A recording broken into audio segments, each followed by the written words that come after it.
I was attracted to the Sisters of Bon Secours because of their care of the sick. I experienced the sisters as very human and kind, especially concerned with those who were terminally ill.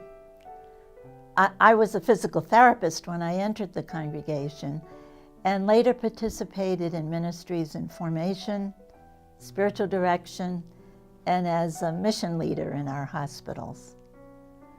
I loved all these ministries, but as I look back, one experience stands out as the highlight of my life as a Sister of Bon Secours.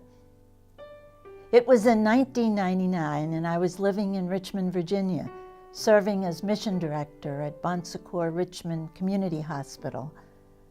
I lived with Sister Elizabeth, a dear friend of mine, who also ministered as mission director of a hospital. Elizabeth had lived with cancer for more than 2 years, and in the early spring, her cancer returned and the outlook was not good. This was a terrific blow to Elizabeth and to all who loved her. Her sister Kay, also a Sister of Bon Secours, came to live with us to care for Elizabeth. As the months went on, Elizabeth became weaker. She wanted to die at home, and I received the okay from our provincial to take a leave of absence from my ministry to be with Elizabeth and to give Kay some respite. Kay and I cared for Elizabeth during her last months with the assistance of nurses from hospice and Elizabeth's many, many friends. This was such a deep experience for me in living out our charism of compassion by actually being with someone who is suffering, accompanying them in the journey from death to new life.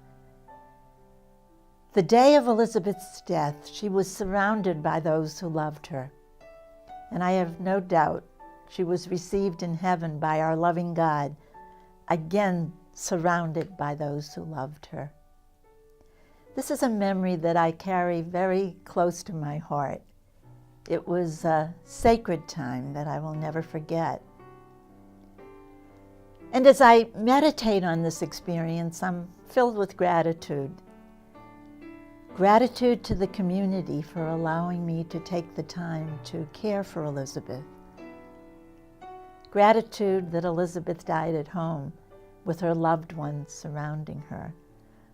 But most of all, I'm grateful to God for the joy of participating in that most sacred of ministries, being with those who are suffering and dying, enabling them to believe that there is a God who loves them.